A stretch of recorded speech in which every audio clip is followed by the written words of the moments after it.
चांद उम्मुल मोमिनीन हजरत खदीजतुल कुबरा बेवा होने के बाद कभी दूसरा निकाह न करती, बल्कि दूसरा भी किया, किस्मत की बात थी, दूसरे शौहर का भी इंतकाल हो गया। लेकिन खुदा की कसम जब दूसरे शौहर का इंतकाल हुआ तो खदीजा ने भी अरब के दस्तूर के मुताबिक सोचा था, दो बार बेवा हो चुकी हूं, अब तीसरी मर्तबा निकाह करके किसी शौहर पर रोने की हिम्मत नहीं। खुदा की कसम मुस्तफा जाने रहमत का रुखे वद्दुहा देखा तो इरादा ही बदल गया, और फिर उस 2 मर्तबा बेवा होने वाली खदीजा को मेरे मुस्तफा करीम सल्लल्लाहु अलैहि वसल्लम ने सुहागन बनाकर तमाम मोमिनीन की मां तो बनाया, लेकिन उस 2 बार बेवा होने वाली को सुहागन बनाकर इतना ऊंचा मकाम अता कर दिया कि अर्श का मालिक जिब्रील के जरिए से खदीजा को सलाम भेजता है। मेरे प्यारे आका सल्लल्लाहु अलैहि वसल्लम की कनीजों, दरअसल ये जो खब्त सवार है सीरियलों का, ये जो फिल्मों का खब्त सवार है, अल्लाह अकबर, ये जो नाविलों की नहूसत तुम्हारे दिलो दिमाग में भर चुकी है, वो तुम्हें जिहालत की तरफ लेकर के जा रही है, जिहालत की वादियों की तरफ लेकर के जा रही है। निकलो जिहालत की वादियों से,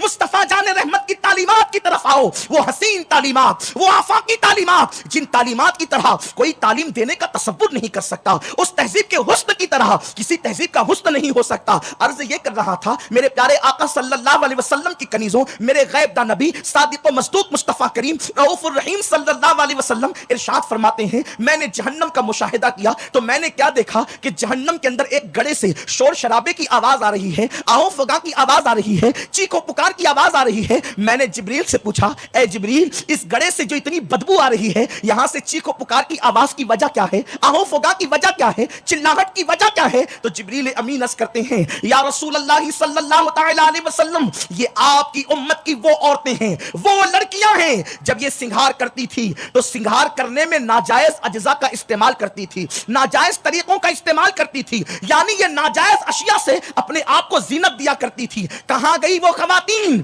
आज जो खूबसूरत बनने के चक्कर में अपने भवों को उखाड़ देती है, अबरू बना रही है मेरी बहनें। ऐ मेरी बहन, अल्लाह के बनाए हुए अबरू तुझे पसंद ना आए जो तू ब्यूटी पार्लर में जाकर की अबरू बना रही है, कहां गई मेरी बहनें? अल्लाह अकबर, जो अल्लाह रब्बुल इज्जत की दी हुई खूबसूरत आंखों को अल्लाह अकबर रंगीन लेंस लगाकर अपनी आंखों को खूबसूरत बना रही है। खुदा की इज्जत की कसम, मेरे अल्लाह के हुस्न का जो दिया हुआ हुस्न है, उस हुस्न के मुकाबले में कोई हुस्न न टिक सकता है न रह सकता है। अपने चेहरों पर नाजायज और हराम अशिया मिले हुए क्रीम मल करके इतनाने वाली खवातीन को कुरान की वो आयतें सुना दो जिसमें मेरे अल्लाह ने इरशाद फरमाया, कयामत के दिन गुनहगारों के गुनाहों का असर उनके चेहरों पर जाहिर होगा और उनके चेहरे इतने सियाह हो जाएंगे, इतने काले हो जाएंगे, ऐसा लगेगा कि जैसे काली बदली इनके चेहरों पर किसी ने पोत दिया है, इनके मुंह पर किसी ने मल दिया है। मेरे प्यारे आका सल्लल्लाहु अलैहि वसल्लम की कनीजों, मेरे आका मुस्तफा जाने रहमत सल्लल्लाहु अलैहि वसल्लम ने आज से 1450 साल पहले औरतों को पैगाम अता फरमाया, अगर जीनत करने में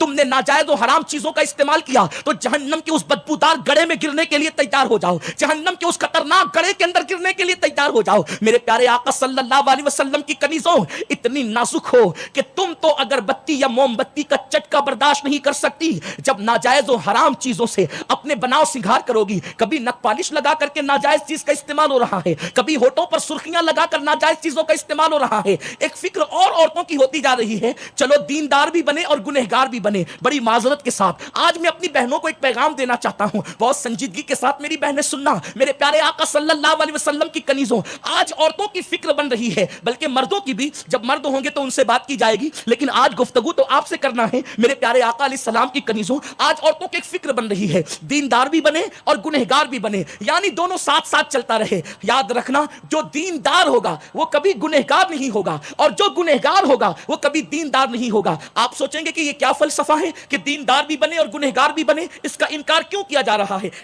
देखो, औरतें दीनदार और गुनहगार किस तरह बन रही हैं। एक तो ये, पर्स के अंदर पंसूरा भी होगा और पर्स के अंदर मोबाइल के अंदर हीरो और हीरोइन की तस्वीर भी होगी। अब आप मुझे बताएं, पर्स के अंदर पंसूरा भी होगा और उस मोबाइल के अंदर हीरोइन की तस्वीर भी होगी, मुझे बताएं, जिस दिल के अंदर गुनाह की मोहब्बत हो उस दिल में अल्लाह का खौफ नहीं हो सकता, और जिस दिल में अल्लाह का खौफ मौजूद हो फिर वो दिल कभी गुनाह की तरफ माइल नहीं हो सकता। ये नहीं होना चाहिए। नमाज के वक्त में औरतें नमाज भी पढ़े और फिर आदि आस्तीन के कपड़े पहनकर वलीमों में दंदनाती फिरती भी फिरे। अल्लाह अकबर, शादी के मौके पर औरतें कभी कभी मुसल्ला भी तो बिछा लेती है, लेकिन अल्लाह अकबर, फिर उस शादी के अंदर पतले कपड़े भी बदन पर है, पतले दुपट्टे भी बदन पर है, हाफ आस्तीन के कपड़े भी बदन पर है। अल्लाह अकबर, मेरे प्यारे आका सल्लल्लाहु अलैहि वसल्लम के प्यारे दीवानों, याद रखें, इस नुमाइशी दीन से कोई फायदा नहीं होगा। कुरान कहता है, عاملۃ ناصبۃ تصلی نارا حامیہ، عبادت کر کے آئیں گے، محنت کر کے آئیں گے، پھر بھی جہنم میں داخل کیے جائیں گے۔ جسم کو سنوارنے والیوں اور دکھاوے کی عبادت کرنے والی عورتوں کو بتا دو، اللہ کو دکھاوا پسند نہیں۔ جس کی عبادتیں اس کو اللہ سے قریب نہیں کرتی، جس کی عبادتیں اس کو گناہوں سے دور نہیں کرتی، جس کی نمازیں اس کو گناہوں سے دور نہیں کرتی، جس کی نمازیں اس کو پاپ سے اور جرائم سے دور نہیں کرتی، وہ عبادتیں انسان کو اللہ سے دور کر دیا کرتی ہے۔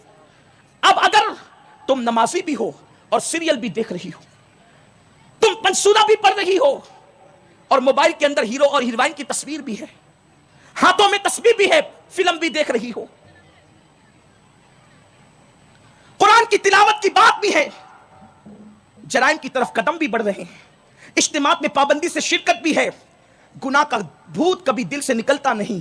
اس کا مطلب یہ ہے کہ اگر عبادات تمہیں گناہوں سے دور نہیں کرتے تو پھر وہ عبادتیں تمہیں اللہ سے دور کر دیتی ہیں۔ اس لیے کہ عبادت کی شان تو یہ ہے کہ عبادت کی برکت سے انسان کے دل میں اللہ کا خوف مزید سے مزید تر پیدا ہوتا ہے۔ بڑی معذرت کے ساتھ نماز بھی ہے، تلاوت قرآن بھی ایک حد تک ہے، عورتیں بہت ورد وظائف بھی کر رہی ہے، مردوں سے زیادہ روزے بھی رکھ رہی ہے، عورتیں کبھی 16 سیدوں کا روزہ بھی رکھ رہی ہے، پیر جمعرات کا روزہ بھی رکھ رہی ہے، لیکن سیریل نہیں چھٹتے، فلمیں نہیں چھٹتی، موبائل پر لمبی لمبی گفتگو نامحرموں سے نہیں چھٹتی۔ اب آپ مجھے بتائیں میرے پیارے آقا صلی اللہ علیہ وسلم کی کنیزوں، اس کا مطلب یہ ہے کہ آپ کی عبادت نے آپ کی زندگی پر کوئی اثر مرتب نہیں کیا، آپ کی نماز اور آپ کی تلاوت نے زندگی پر کوئی اثر مرتب نہیں کیا۔ میرے صادق و مصدوق نبی سید کونین قائد المرسلین نے فرمایا التقویٰ ہاں ہونا، تقویٰ تو یہاں ہے، اللہ کا خوف تو دل میں ہے۔ اگر دلوں کے اندر اللہ کی خشیت نہیں تو بناوٹی دین سے کچھ حاصل نہیں۔ میرے پیارے آقا صلی اللہ علیہ وسلم کی کنیزوں، بڑی معذرت کے ساتھ کبھی کبھی سننے میں آتا ہے فلانی عورت تو بڑی پابند ہے نماز کی، تلاوت قرآن کی بڑی پابند ہے، پرس سے پنسورا کبھی چھوٹتا نہیں ہے، سفر میں جاتی ہے تو بھی لے کر جاتی ہے، لیکن پھر گھنٹہ ڈیڑھ گھنٹہ اجنبی لڑکوں سے بات بھی ہو رہی ہے۔ ایسا کبھی نہیں ہو سکتا۔ ارے جن کے دلوں میں اللہ کا ڈر پیدا ہوتا ہے پھر وہ تو مباح اور بعض جائز کاموں کو بھی ترک کر دیتے ہیں۔ حضرت سیدنا داؤد طائی ایک بزرگ کی بارگاہ میں 40 سال تک گئے اور ان کی خانقاہ میں جا کر کے بیٹھتے تھے۔ ایک دن انہوں نے کہا داؤد ذرا تیرے سر کے اوپر جو ایک پٹرا ہے، ایک تاک ہے، اس میں قرآن کا مصحف رکھا ہوا ہے، ذرا وہ نکال کر مجھے دو۔